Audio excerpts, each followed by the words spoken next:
천사의 아침 방문을 찾아오신 여러분을 환영합니다.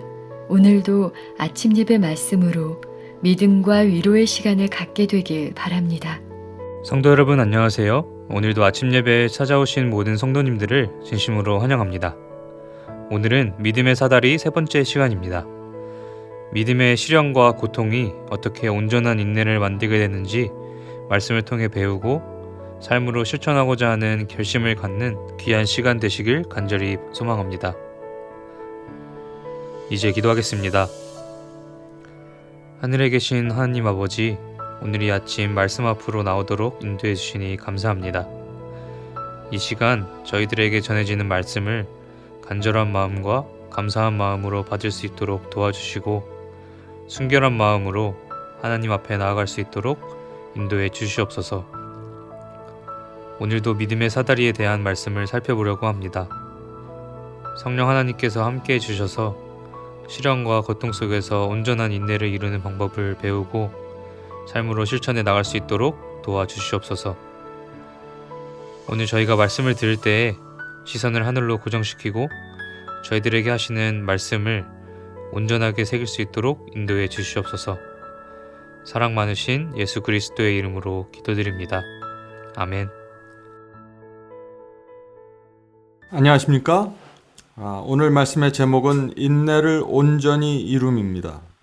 그냥 인내를 이루는 것이 아니라 온전히 완전하게 이루라고 지금 여기서 얘기하고 있습니다. 이런 말씀들이 굉장히 우리 마음에 부담스럽게 느껴지고 어렵게 느껴지죠. 그래서 오늘 이 내용을 우리가 좀 잘 살펴보는 일이 필요합니다.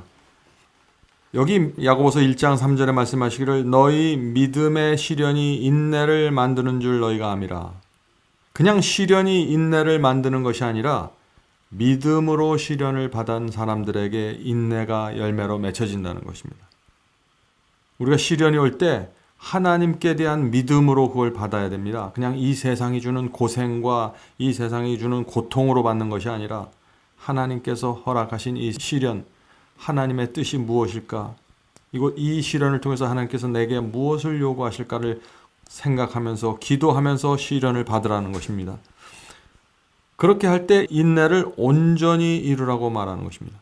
이 성경은 완전을 얘기하고 있습니다. 인내에 대해서도 완전하게 이루라고 말하고 있습니다. 왜 성경은 이 완전에 대해서 말할까요? 우리는 지금 사탄과 대적하고 있기 때문입니다. 우리가 70%는 하나님께 가 있고 나머지 30%는 사탄에게 갈 수 없다는 것입니다. 완전하게 하나님 편에 서기를 원하는 것이죠. 그래서 성경은 인내에 대해서도 완전을 얘기하는 것입니다. 그래서 이는 너희로 온전하고 구비하여 조금도 부족함이 없게 하려 함이라. 하나님께서는 우리를 완전하게 지배하기를 원하십니다. 완전하게 우리를 소유하기 원하시는 것입니다. 자, 그래서 인내를 이루는데 오늘 말씀을 시작하기 전에 첫 번째 이 인내를 온전히 이룰 수 있는 전제 조건은 뭐냐면은 사다리의 첫 번째 단계입니다. 믿음입니다. 모든 것은 믿음이 있어야 그 위에 뭐가 더해지는 것이죠. 많은 경우에 많은 그리스도인들이 믿음이 약한 상태에서 인내를 하려고 노력하고 믿음이 약한 상태에서 절제를 하려고 노력하면서 실패하고 율법적인 신앙으로 들어가고 아니면 포기하고 자유주의적인 그런 경향으로 들어가는 것입니다. 하나님께 대한 철저한 믿음과 신뢰가 필요한 것입니다. 그것을 전제 조건으로 해서 우리가 이 말씀을 읽으면 훨씬 더 마음에 와 닿을 수 있는 것입니다. 사도는 절제를 실천하는 데 성공하면 인내를 더할 수 있다고 말한다. 시련을 통한 인내는, 자, 여기 나오죠? 그냥 인내가 아니라 시련을 통해서 얻는 인내입니다. 시련을 통한 인내는 우리 자신의 영혼과 우리와 교제하는 자들에게 상처 주는 일들을 말하거나 행하지 않도록 우리를 지켜줄 것이다. 우리가 사람들과 교제 나눌 때 쉽게 말로 상처를 주고 함부로 말하고 왜 이런 일들이 생겨날까요? 시련을 통한 인내를 배우지 못했다는 증거입니다. 사람이 하나님께서 허락하시는 그 시련 속에서 인내를 배우면은 그 사람에게 독특한 분위기와 향기가 나오는데 그것은 뭐냐면은 상처 주는 말을 하지 않고 위로하고 감싸주는 그런 말들을 하게 된다는 것입니다. 계속해서 읽어보죠. 그대의 시련이 의도하는 바를 이루도록 하라. 하나님께서 우리에게 시련을 허락하셨을 때 거기엔 반드시 하나님의 의도와 목적이 있다는 것입니다. 그래서 우리가 시련을 맞을 때 하나님께서 분명한 의도와 목적을 가지고 내게 이 시련을 허락하셨구나 하는 그 믿음을 갖고 시련으로 들어가라는 것이죠. 만일 그대가 인내를 연습한다면, 그리고 어려운 상황에 놓였을 때 조용하고 흥분하지 않는다면 아무것도 그대를 심하게 해줄 수 없을 것이다. 자, 우리가 시련과 고통 속에서 어려움을 당할 때 우리가 이것을 성공적으로 이겨내는 방법, 여기 두 가지를 얘기하죠. 첫 번째는 뭡니까? 이 인내를 연습하겠다는 마음으로 시련으로 들어가는 것입니다. 그냥 고통스럽고 왜 내게 이렇게 고통을 허락하셨을까? 왜 내가 이런 고생을 해야 될까? 왜 이렇게 내가 어려울까? 이렇게 되는 것이 아니라 이 시련을 하나님께서 주신 것으로 받아들이고 내가 이 시련 속에서 연습하고 인내를 만들어내는 하나님의 의도를 성취시킬 것이다 하는 믿음으로 들어가야 된다. 그리고 그 어려운 상황 속에서 조용히 흥분하지 말라는 것입니다. 왜냐하면 이것을 허락하신 분은 하나님이시기 때문에 하나님을 믿는 믿음으로 조용히 기도하면서 흥분하지 않는 상태에서 하면 아무것도 우리를 심하게 다칠 수는 없다라는 것입니다. 자, 그 다음에 이어서 이 절제의 필요성에 대해서 말합니다. 우리는 인내에 앞서 지식의 절제를 더한 베드로의 지혜를 알 수 있다. 왜 베드로가 이 절제를 더하냐 하는 것이죠. 인내에 앞서 절제를 말한 이유가 뭐냐 하는 것입니다. 이는 왜냐하면 자극을 일으키는 모든 욕망을 정복하기 위해서이다. 우리 마음속에, 우리 육체 속에서 올라오는 악한 욕망들, 모든 욕망들을 정복하고 절제하기 위해서 우리에게 이 먹고 마시는 문제에 대한 절제를 가르친다는 것입니다. 왜냐하면 신경이 이 자극적인 물질이라는 것은 먹고 마시는 것, 기호식품을 포함하는 것이죠. 이 자극적인 물질의 영향 아래 흥분하게 되면 중대한 악이 많이 저질러지기 때문이다. 사람들이 술을 먹고 포도주에 취하면 악을 행하게 되죠. 자기도 모르게. 마찬가지입니다. 카페인과 여러 가지 자극적 화학 물질들이 우리 속에 들어가면은 그것이 우리의 신경을 자극해서 흥분하게 되고 쉽게 악이 올라오고 쉽게 자극을 받게 된다는 것입니다. 그래서 성경이 절제를 말하고 있다는 것입니다. 그 다음에 우리가 인내하는 목적에 대해서 말하고 있습니다. 그리스도인은 절제에 인내를 더해야 할 필요가 있다. 왜냐하면 말이나 행동으로 우리 자신의 양심이나 다른 사람들의 감정을 거스르지 않도록 원칙과 확고한 목적에 굳게 서야 할 필요가 있기 때문이다. 자, 우리가 인내를 해야 되는 목적이 뭐죠? 쓸데없이 다른 사람들의 감정을 거스르지 않고 내 자신의 양심을 확고한 원칙과 목적 위에 세우기 위해서 인내하게 된다는 것입니다. 불평 한마디 없이 품위를 지키며 비난과 실망과 상실과 역경을 견디기 위해서는 세상의 관습을 넘어서야 한다. 세상의 습관을 넘어서야 된다는 것입니다. 불평하지 않고 어떤 상황에서도 품위를 지키며 사람들이 나를 비난할 때 실망하지 않고 역경 속에서도 좌절하지 않는 이런 이 견인 불발의 정신을 가지려면 이 세상의 관습과 습관으로부터 벗어나야 된다. 그것을 떠나야 된다는 것입니다. 자, 화를 잘 내며 성격이 나쁜 남자나 여자는 행복이 무엇인지 진정으로 알지 못한다. 여기 참 재밌는 말이 나오죠. 화를 잘 내는 사람들은 행복이 정말 어떤 것인지 모른다는 것입니다. 왜냐하면 그냥 입으로 가져가는 모든 잔들이 쓴 쑥과 같을 것이며 그의 길은 거친 돌과 띨레와 가시로 뒤덮인 것처럼 보일 것이다.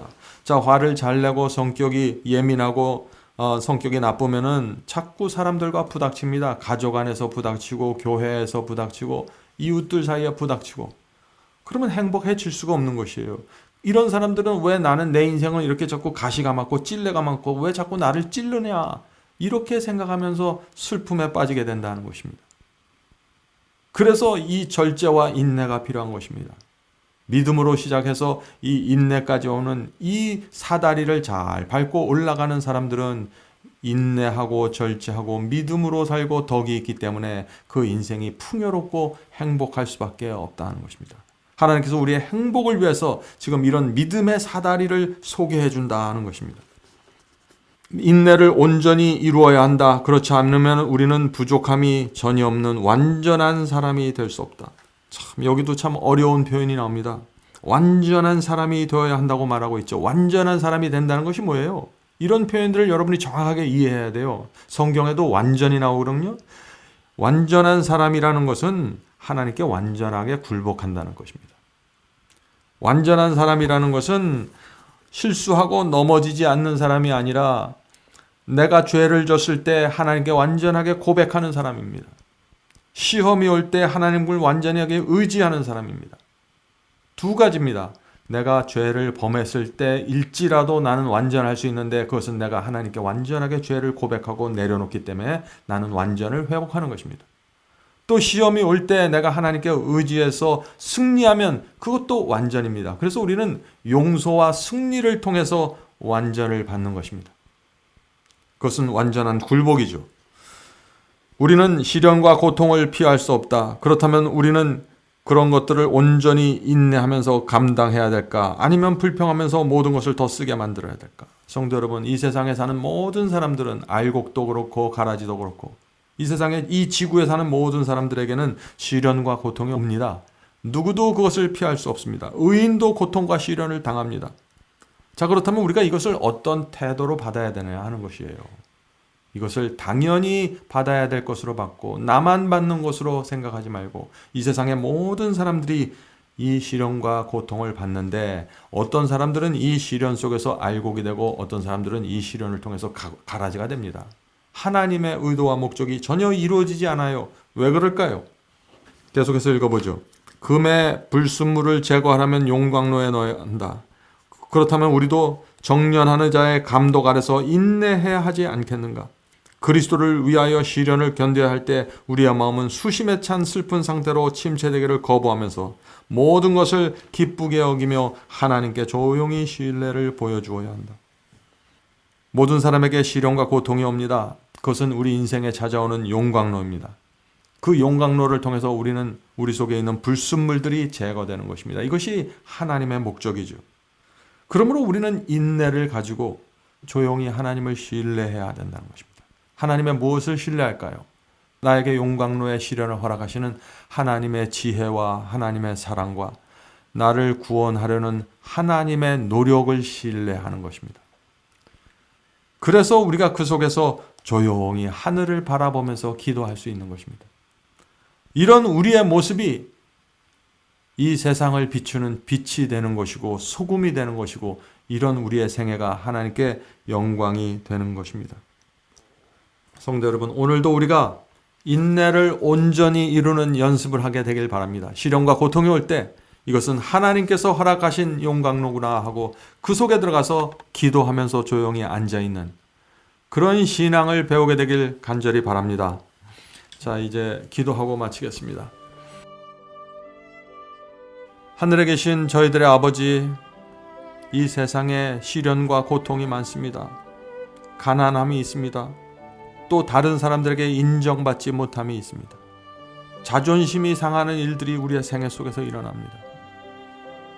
주여, 이런 시련과 고통이 올 때 이것을 믿음으로 받을 수 있도록 도와주시옵소서.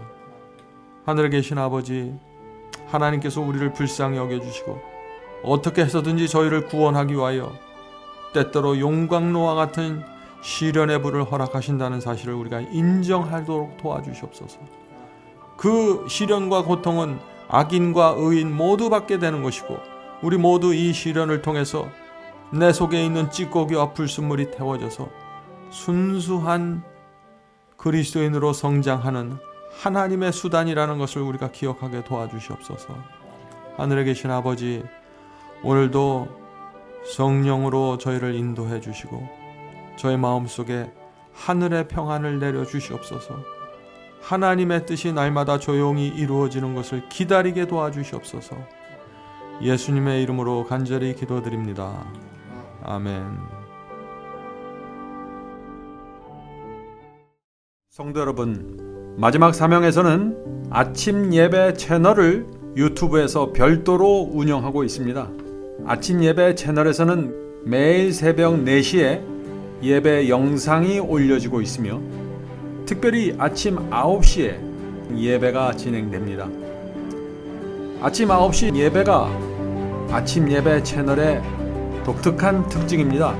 원하시는 분들은 유튜브에서 아침 예배 채널을 별도로 구독 신청하여 주시면 저희와 함께 아침마다 예배 드릴 수 있습니다.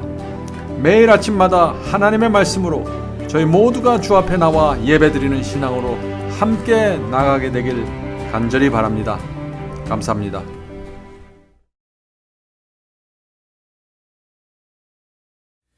복의 근원 강림하사 찬송하게 합소서. 한량없이 자비하심 중량할 길 없도다. 찬사루의 기쁜 찬송 나도하게 합소서. 구속하신 이내 허물 항상 찬송하리다. 주의 도와 주심하다 이때까지 왔으니 이와 같이 전국에로 이루기를 바라네. 하나님을 배반하고 죄에 빠진 우리를 예수 구원하시려고 보혈 흘려 주셨네. 주의 귀한 은혜 받아 일생 빚진 자 되네. 주의 은혜 사슬 되사 나를 주께 맵소서. 우리 마음은 연약하여 범죄하기 쉬우니 하나님이 바르시고 전국인을 지소서.